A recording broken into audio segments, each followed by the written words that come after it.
안녕하세요.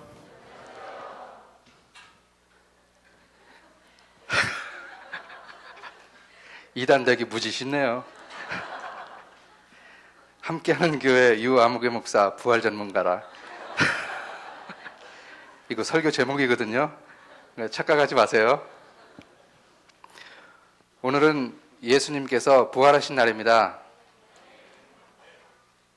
예수님 부활하셨다고요? 네. 할렐루야. 예수님 부활하신 것을 믿으시면 우리 한번 아멘 하시죠. 그러면 우리 옆에 분들, 우리 두 사람께 예수님 부활하셨습니다 이렇게 인사해 주시기 바랍니다. 예수님이 부활하셨습니다. 예수님이 부활하셨습니다.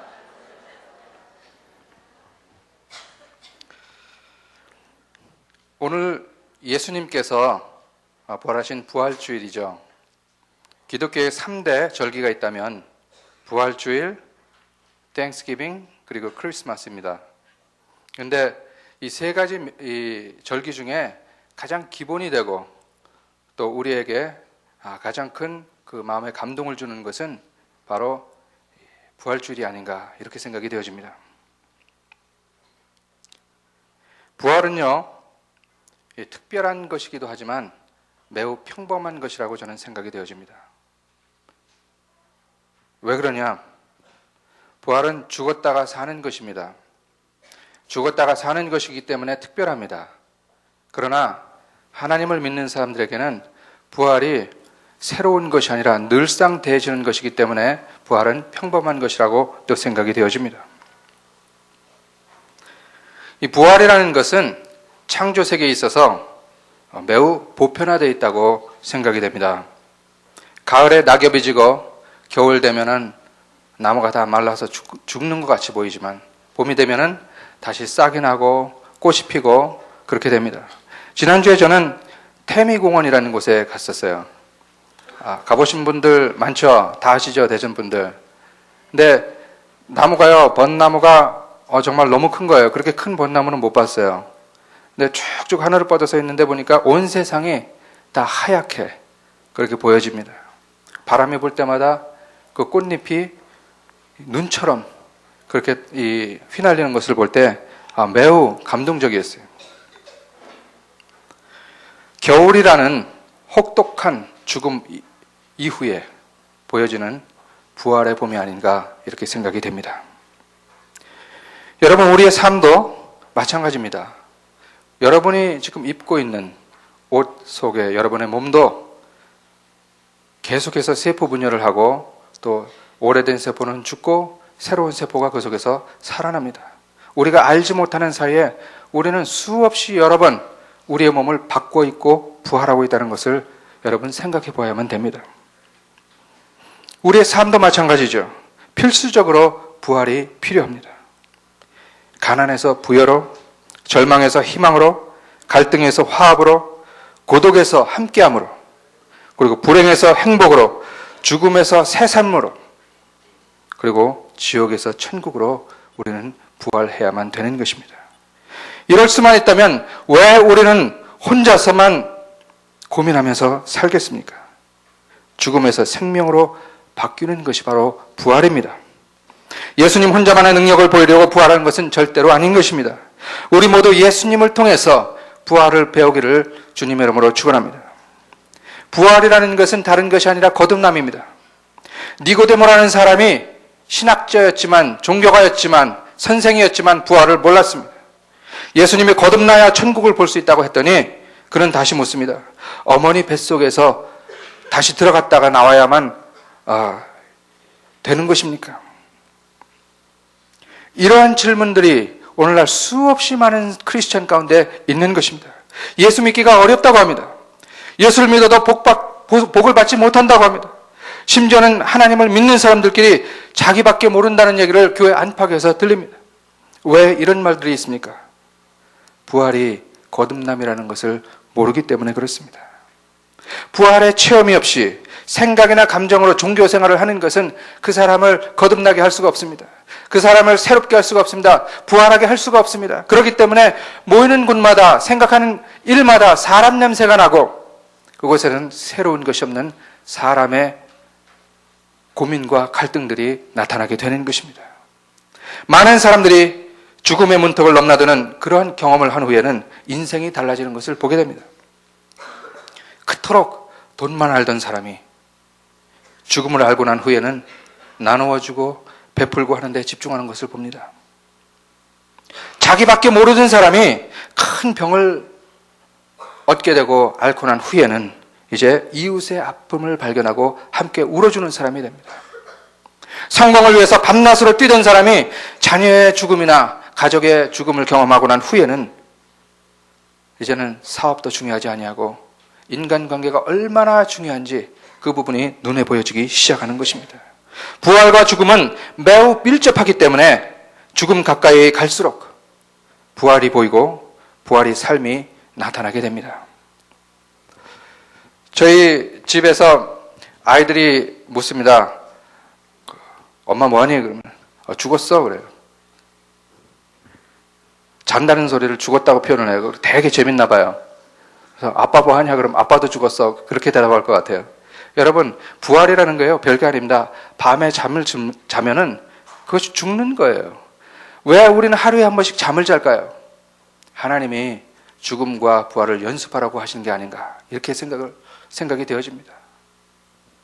매일 밤 우리가 잠이 들듯이 우리의 육신도 언젠가는 영원한 잠에 빠지게 되고 하나님 나라의 새 삶을 얻게 되는 것이 부활입니다. 그런데 날마다 부활해야 되는 이유도 있습니다. 그것은 죽음을 먼저 알아야 되는 것입니다. 죽음이 무엇입니까? 무엇이든지 항상 새로워지지 않으면 헛것이 되는 것처럼 부활이 그치는 것이 죽음이라는 것을 여러분 아시기 바랍니다. 그런데 부활하려면 반드시 죽음이 먼저 다가오는 것을 깨달아야 되겠죠. 죽음과 부활은 종이 한 장 차이라는 것입니다. 결과는 돌이킬 수 없이 멀어지는 것입니다. 부활을 경험하려면 반드시 죽어야 되겠죠. 죽음은 부활의 재료가 되는 것입니다. 무엇이 죽습니까? 육체가 죽습니다. 성경은 육에 대해서 이렇게 말합니다.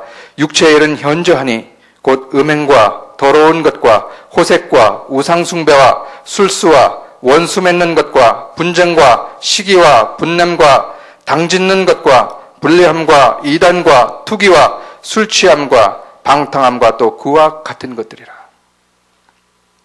이런 것들이 육이요 반드시 죽어야만 되는 것입니다. 하나님께서 우리의 삶에 왜 고난을 보내십니까? 바울은 고난이 내게 유익이라고 얘기합니다. 육으로 죽고 영으로 부활하게 하는 것이 바로 고난입니다. 육이 살면 영이 죽습니다. 육이 죽으면 영이 삽니다. 영으로 사는 것은 육적인 세계와는 정반대로 가는 것입니다. 기독교가 신비한 이유는 세상 사람들은 모으려고 하지만 기독교는 주려고 합니다. 세상 사람들은 살려고 하지만 기독교는 죽으려고 합니다. 세상 사람들은 좋은 것을 추구하지만 기독교는 낮아짐을 추구합니다. 왜 그렇습니까? 그곳에 부활의 생명이 있기 때문에 그렇습니다. 너희가 육신대로 살면 반드시 죽을 것이로되 영으로서 몸의 행실을 죽이면 살리니. 하나님은 이렇게 말씀하고 계십니다. 육이 죽어야 영이 산다고 하는 것입니다. 부활은 육이 죽고 영이 사는 것입니다. 그래서 예수님께서 오늘 부활하신 것입니다. 우리에게 무슨 의미가 있겠습니까? 예수님은 육으로 죽으시고 영으로 사셨습니다.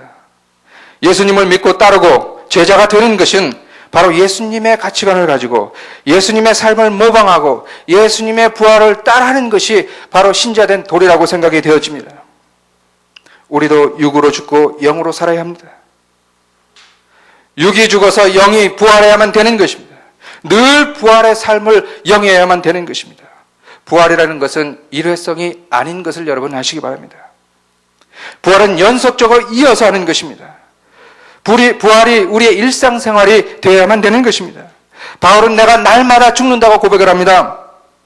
그러기에 바울은 위대한 삶을 살았습니다. 우리도 날마다 죽어야 되는 것입니다. 그래서 날마다 부활해야 합니다. 예수님은 부활 전문가이심을 이 시간에 다시 한번 확인해야만 되겠습니다. 우리가 절망에 빠져 있을 때, 부활할 수 없을 때 전문가가 도와주시는 것입니다. 여러분, 우리의 쓰는 물건이 고장이 났을 때 수리점에 맡기기 위해서 전화를 하고 수리기사를 찾기 위해서 애를 씁니다. 마찬가지로 우리의 인생에 절망이 몰려오고 저 끝에 죽음이 보이기 시작할 때 부활 전문가이신 예수 그리스도를 불러야만 되는 것입니다. 어떻게 보랍니까? 예수님의 이름을 우리는 불러야만 됩니다. 누구든지 나의 이름을 부르는 자는 구원을 얻으리라. 주님은 이렇게 말씀하고 계십니다. 여러분의 환경에 이상 신호가 왔습니까? 여러분의 가정에 어려움이 생겼습니까? 여러분의 삶의 생기가 사라졌습니까? 여러분의 삶 속에 부활이 필요합니까? 지금이 바로 부활할 때입니다. 사마리아 사막의 한 우물가에 한 여인이 나타났습니다. 그녀의 삶은 그가 사는 사막과도 같았어요. 황량했습니다. 그녀는 사람들이 없는 태양에 타오르는 그런 한낮에 아무도 없는 곳에 물을 길러 나왔습니다. 내용을 보면 결혼을 5번이나 하고 그리고 실패하고 현재도 어떤 남자와 동거를 하는 그런 여인입니다. 마음은 목이 말라서 죽을 것만 같습니다.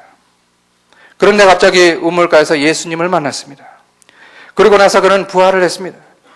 사람들의 시선을 피해 다니던 그녀가 부활하자마자 시내로 사람들이 모인 곳으로 뛰어들어갑니다. 내가 메시아를 만났다. 목말라 죽어가던 내 삶이 부활했다고 외치기 시작하는 것입니다. 여러분, 살아있는 사람들은 움직이고 소리나고 시끄럽습니다. 무질서한 것 같습니다. 어떤 한 사람이 자기의 인생의 문제를 가지고 깊이 고민을 하면서 한 목사님을 찾았습니다. 목사님, 내가 이러한 문제 때문에 복잡하고 시끄러워서 못 살겠습니다. 그러자 그 목사님은 얘기합니다. 갈 데가 있습니다. 공동묘지. 너무나도 조용해. 문제가 없어요. 여러분, 죽은 사람은 이와 같습니다. 산 사람들은 시끄럽고 움직이고 소리납니다. 때로는 지저분하고 복잡합니다. 그러나 그 속에 생명이 있다는 것입니다. 부활한 사람의 가치관은 변하게 되어 있습니다. 인생의 죽음을 체험했기 때문에 그렇습니다. 사랑하는 여러분, 예수님의 이름을 부르시기 바랍니다. 부활 전문가의 도움을 받으시기 바랍니다. 여러분이 부활을 경험하셨다면 이제는 주위를 둘러보시기 바랍니다. 예수님을 통해서 부활 전문가가 되시기를 바랍니다. 늘 새로워지시기 바랍니다. 부활의 천국을 맛보시기 바랍니다. 천국이 무엇입니까? 천국은 가는 데가 아닙니다. 천국은 소유하는 것입니다. 죽어서 천국에 못 갑니다. 항상 부활한 사람들이 소유하는 것이, 갖는 것이 천국입니다. 부활을 경험하고 천국을 소유하며 살다가 그대로 하나님의 나라에서 하나님을 만나 뵈는 것이 우리 인생의 창조 목적입니다. 여러분의 마음이 천국이 됩니다. 여러분의 가정이 천국이 됩니다. 여러분의 일터가 천국이 되고 우리 교회가 천국이 되는 것입니다. 베드로는 예수님의 수제자였습니다. 의리도 있었고 예수님 말씀 한마디에 자기 사업을 헌신짝처럼 버리고 주님을 따를 만큼 용기도 있었습니다. 진정으로 예수님을 좋아했습니다. 그러나 그는 예수님을 배신했습니다. 뿐만 아니라 예수님을 모르는 사람이라고, 심지어는 맹세하고 예수님을 저주하기까지 했습니다. 왜 그랬냐고요? 상황이 그랬습니다. 예수님을 아는 척하면 불이익을 당하고 혹시 같이 십자가에 못 박혀 죽게 되지 않을까 염려했기 때문에 그렇습니다. 우리의 삶도 상황에 따라서 우리의 유익과 우리의 배신을 합리화시키고 있지는 않습니까? 서서히 우리 자아가 파괴가 되고 죽어가는 것은 아닙니까? 누구 때문이라고, 내 입장이 그렇다고, 그때는 그랬었다고 우리가 우리 자신을 합리화하면서 나를 위해 사는 것 같지만 실제로는 우리를 찌르고 못 박고 죽이고 있지는 않습니까? 그래서 살아도 사는 것 같지 않은 그런 삶을 살고 계시지 않습니까? 후회해도 소용없고 결심해도 소용없습니다. 노력해보아도 다 결국에는 제자리로 돌아갑니다. 새롭게 태어만 되는 것입니다. 부활이 필요합니다. 부활 전문가 예수님의 이름을 부르시기 바랍니다. 우리는 반드시 부활해야만 됩니다. 왜냐? 우리의 선생이시고 우리의 구세주신 예수님께서 부활하셨기 때문에 그렇습니다.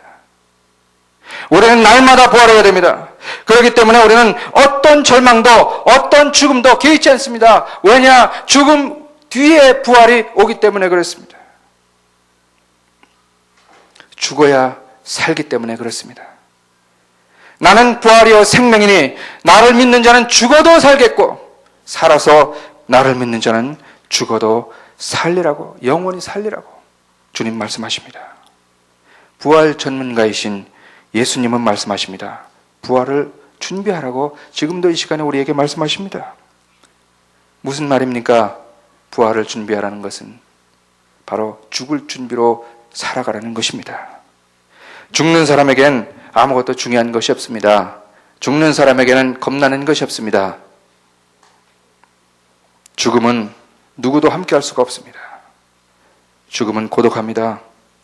예수님도 부활 전 처음으로 하나님과 분리되는 그런 고독을 체험합니다. 겟세마네 동산에서 땀이 피가 되도록 고통하며 울부짖은 분이 바로 예수 그리스도입니다. 그러나 예수님은 죽음을 정면으로 맞아들였어요. 그래서 부활 전문가가 되었습니다. 오늘날 온 인류의 고통을 한꺼번에 해결하고 모든 사람에게 부활을 갖다 주시는 부활 슈퍼맨이 되신 것입니다. 부활은 어디서 시작됩니까? 부활은 바로 절망의 끝에서 시작됩니다. 여러분의 삶이 혹시 그와 같지는 않은지요? 바로 지금이 부활할 때가 되었습니다. 저는 늘 인생을 하나의 화폭이라고 생각하면서 삽니다. 그림을 그리다 보면 마음에 안 들 때도 있어요. 실수도 생깁니다. 색깔도 영 아닌 듯합니다. 처음에 그리려고 했던 그 목적이 아닌 이상한 것이 화폭에 나타나기 시작합니다. 마음에 전혀 들지 않아요. 어떻게 합니까? 그냥 찢어서 구겨서 쓰레기통에 집어넣어버리면 되는 것이죠. 그런데 문제는 인생은 그렇게 찢어서 화폭에 쓰레기통에 집어넣을 수가 없다는 것입니다. 새로 시작할 수가 없다는 것입니다. 절망하고 포기하고 방관하고 파괴하고 심지어는 자살 등으로 자기 인생을 버리게 되는 경우에 새로운 부활을 가져오지 않습니다. 인생의 화폭은 예수 그리스도의 피로써 깨끗하게 되는 것입니다. 우리의 삶이 이그러진 그림들처럼 지저분하고 어렵고 부끄럽지만 예수님의 피로 예수 그리스도의 이름으로 새롭게 되는 것을 믿으시기 바랍니다. 새 출발이 가능합니다. 부활이 가능합니다. 뿐만 아니라 부활의 감격, 날마다 그 감격 속에서 경험하고 그리고 새롭게 되고 늘 감사하고 기쁘고 적극적으로 이 세상을 살아가게 되는 것은 바로 부활이 있기 때문에 그렇습니다. 우리도 예수님처럼 부활 전문가가 될 수 있습니다. 예수님은 이 시간에 우리에게 말씀하십니다. 너희는 세상의 빛이라. 작은 불꽃 하나가 온 방안을 밝힙니다. 부활한 사람은 그 숫자가 많지 않아도 세상을 주위를 환하게 비추는 사람이 되어지는 것입니다. 예수님은 또한 우리에게 이렇게 말씀하십니다. 너희는 세상의 소금이라. 소금 한 티스푼이 온 가족이 맛있게 먹을 수 있는 음식을 만듭니다. 부활한 사람은 이웃에게 큰 기쁨을 주는 사람이 되는 것입니다. 예수님처럼 착한 행실을 우리가 아무리 하려고 노력해도 우리의 노력으로는 한계가 있습니다.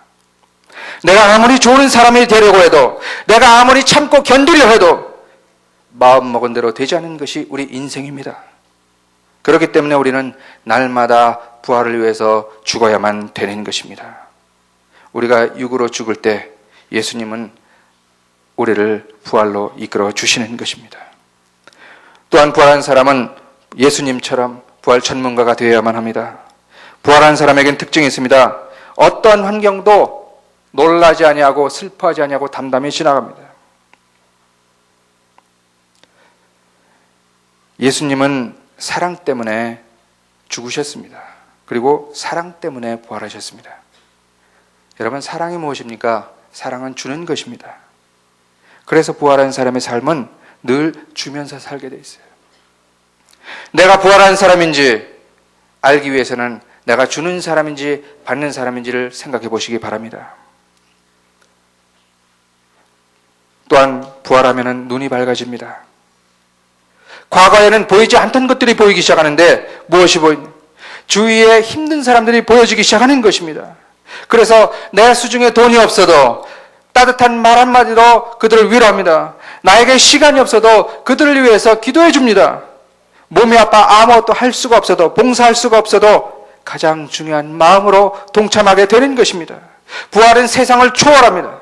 배신을 당하고 사업이 망하고 병들어 죽게 되어도 절망적인 환경에서도 피눈물을 흘리면서 감사하고 찬송이 우러나오게 되는 것입니다. 우리가 담대히 원하는 바는 차라리 몸을 떠나 주와 함께 거하는 그것이라. 여러분, 이러한 고백이 여러분의 고백이 되어지시기 바랍니다.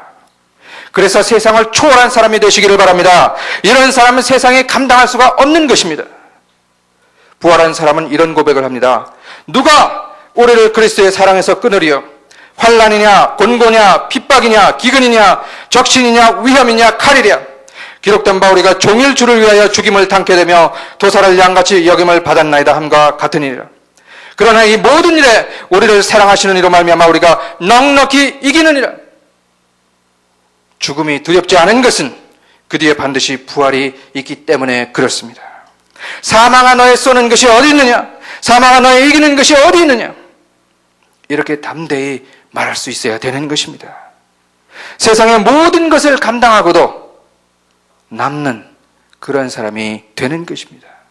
환경과는 관계없이 늘 천국 생활이에요. 그러다가 보니 막힌 일도 이상하게 뚫리기 시작합니다. 안 되던 사업도 펴지기 시작합니다. 힘들던 관계들도 하나씩 하나씩 회복이 되어지고 자기도 모르는 사이에 스트레스가 다 날아가 버리고 몸도 서서히 건강을 되찾아가게 됩니다. 여러분, 기독교는 이런 일을 통해서 늘 즐겁고 자신만만하고 활기찬 생활을 하는 것이 바로 기독교입니다. 많은 사람들이 교회 나오고 종교를 갖는 큰 이유 중에 하나는 복을 받기 위해서 그렇습니다. 여러분, 육신의 복을 받으려고 교회 나오는 것은 아닙니다. 하나님을 믿는 것은 아닙니다. 그러나 하나님을 믿고 죽음으로써 부활을 기다리면 반드시 이 모든 것을 더해주는 것이 하나님의 은혜인 것입니다. 환경과는 늘 관계없이 천국 생활이죠. 여러분도 이러한 부활의 삶이 여러분의 삶 속에 일상생활이 되시기를 바랍니다. 예수님은 말씀하십니다. 만일 소금이 그 맛을 잃으면 무엇으로 짜게 하리요? 후에는 아무 쓸데없어 다만 밖에 버리워 사람에게 밟힐 뿐이라. 우리가 예수님이 주신 부활의 생명을 그치고 부활하기를 거부하면 바로 이런 현상이 나타난다고 하는 것입니다. 오늘날 한국의 기독교가 왜 세상 사람들에게 욕을 먹습니까? 90년대 말 한때 1000만이 넘던 기독교인들이 이제 800만으로 줄었다고 합니다. 그와는 반대로 약 150만이었던 천주교인들은 500만이 넘어갑니다. 왜 그렇습니까? 하나님을 믿는 하나님의 백성이 부활을 그쳤습니다. 영으로 살던 사람들이 이제는 육으로 삽니다. 과거보다 많은 것이 풍족해졌습니다. 이제는 돈이 보이기 시작합니다. 물질이 보이기 시작합니다. 명예가 보이기 시작합니다. 좀 더 잘 살고 좀 더 나아지고 좀 더 나은 환경으로, 그러다 보니 이제는 부활을 그치고 육으로 살게 되었습니다. 여러분, 육은 타락할 수밖에 없는 그 죄인의 형상 그대로인 것입니다. 무엇을 먹을까, 무엇을 마실까, 무엇을 입을까 염려하고 걱정하고 근심하고 그것을 추구하는 삶이 바로 육으로 사는 것입니다. 영은 생명이라, 살리는 것은 영이라고 예수님은 분명히 우리에게 말씀하고 계시는 것입니다. 나눔과 돌봄과 사랑으로, 그리고 기쁨과 감격, 그리고 천국 생활이 영으로 사는 것입니다. 우리는 끊임없이 부활해서 부활 전문가가 되어야만 됩니다. 세상의 빛이 되고 소금이 되어야만 되는 것입니다. 나 자신부터 회복하고 우리 가정이 회복되고 우리의 이웃이 회복되고 우리의 직장이 회복되고 내가 가는 곳곳마다 빛과 소금이 되어서 나를 죽이고 내가 부활하면 말미암아 내 주위가 환하게 되고 부활하게 되는 경험을 하게 하는 것이 예수 그리스도께서 우리에게 주신 부활의 목적입니다. 하나님의 나라를 회복해야만 되는 것입니다. 이제 다 같이 눈을 감으시고 한번 깊이 묵상해 보시기 바랍니다.